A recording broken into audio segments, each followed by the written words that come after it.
40 साल से नहीं बताएं क्या सोचा आपने, किसके हित में है ये हमारे हित में है, गरीब पिछड़ा वर्ग ऐसी कैटेगरी के हित में है।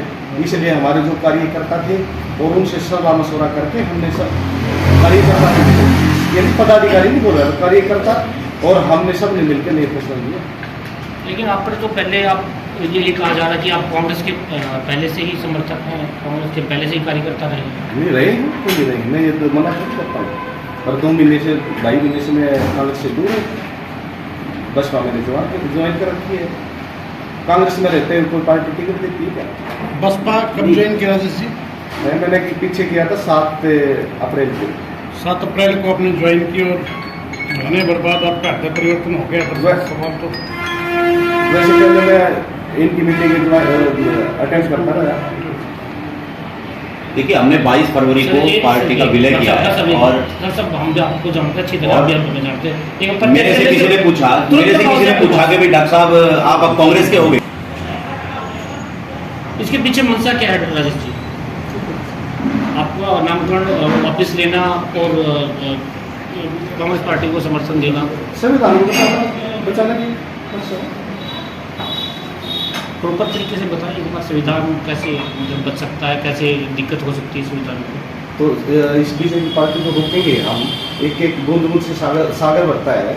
एक सांसद को हम रोकेंगे तो 400 से नीचे आएगा, 400 पार होगा तो अपने आप चीज कर देंगे।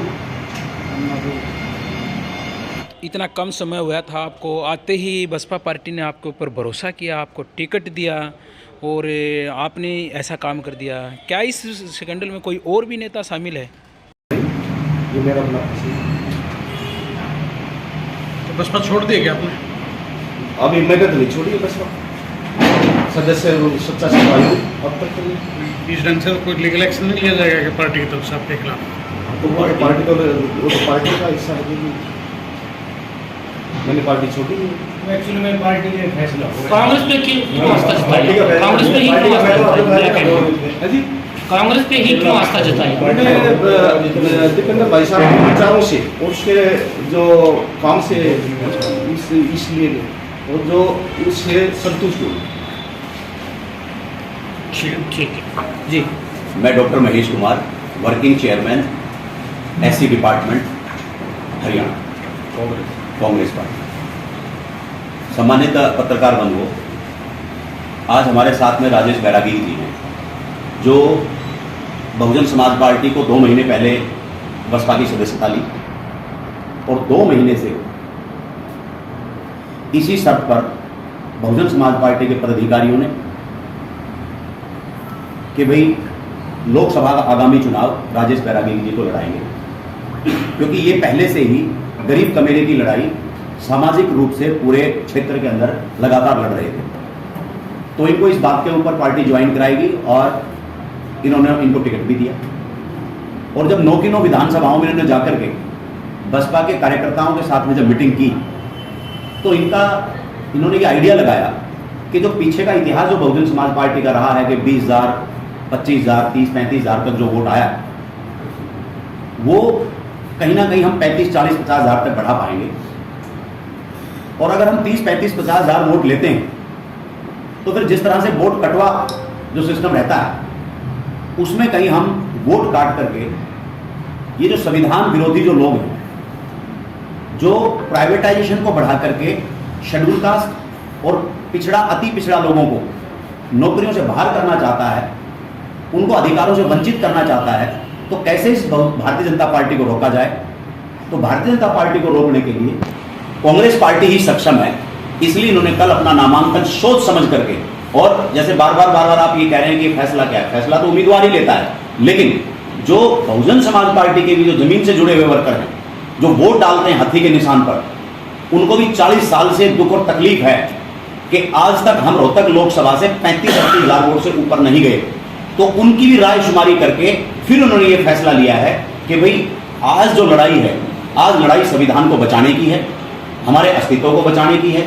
इस देश के अंदर जो बाबा साहब डॉक्टर अंबेडकर ने संविधान के अंदर जो संस्थाएं बनाई, ED, CBI, reserve bank of India, election commission of India, PSUs, तो आज उनको जो सरेआम उद्योगपतियों के हाथ में बेचा जा रहा है, भाई ऐसी भारतीय जनता पार्टी को कौन हरा सकता है? तो इंडिया गठबंधन, कांग्रेस और कांग्रेस के उम्मीदवार जो यहाँ रोहतक लोकसभा के हैं वही बचा सकते हैं। तो इन्होंने उन कार्यकर्ताओं से रायशुमारी करके और अपना फैसला लिया, अपने अंतरात्मा से फैसला लिया कि मुझे अब दीपेंद्र हुड्डा जी का समर्थन करना चाहिए। तो समर्थन करके बड़े जो है हौसले के साथ आपके सामने यहाँ पर ये मौजूद है।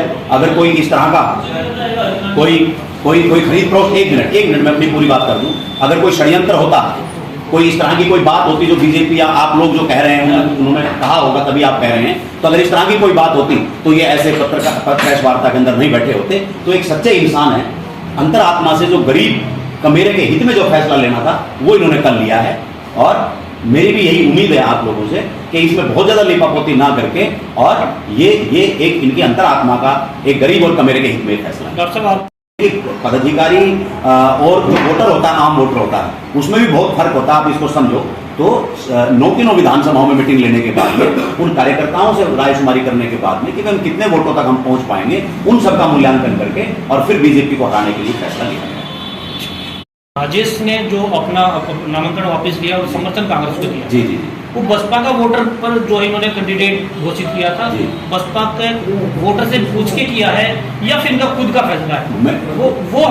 मैं बार बार ये कह चुका हूं। हमने सवाल नहीं कहा जो आप लोग कह रहे हो ना, हमने सवाल बिल्कुल हमने तो सिर्फ जनता की ही आवाज आप तक पहुंचाई। बिल्कुल आपने सही कहा। सवाल ये जनता ये पूछ रही है कि आप लोग कहीं जो बसपा का वोटर है वो ठगा सा तो महसूस नहीं, बसपा का जो वोट, मैंने कह दिया कि 40 साल से जो बसपा का वोटर भरकस प्रयास कर रहा है कि किसी तरह से इस रोहतक लोकसभा से भी सांसद जीते, तो वो उनकी जो पीड़ा है उसको समझते हुए, उनसे बात करके, उनसे रायशुमारी करके और फिर जो है राजेश जी ने अपना एक फैसला लिया है कि भाई कांग्रेस पार्टी ही भारतीय जनता पार्टी जिनके मंसूबे ठीक नहीं आगामी इस देश के हित में, इस गरीब के हित में, तो वो हारे और कांग्रेस पार्टी जीते। तो इन्होंने सबसे रायशुमारी करके, हालांकि इन्होंने जो ये कहा है तो कि भाई पार्टी का क्या है, तो देखिए जो पदाधिकारी जो लोग हैं वो भी शायद प्रेस करेंगे या वो मीडिया में जाएंगे, वो तरह तरह की बात करेंगे। तो पदाधिकारियों को छोड़ करके जो गाँव के अंदर जो वोटर बसता है उनसे रायशुमारी करके फैसला लिया।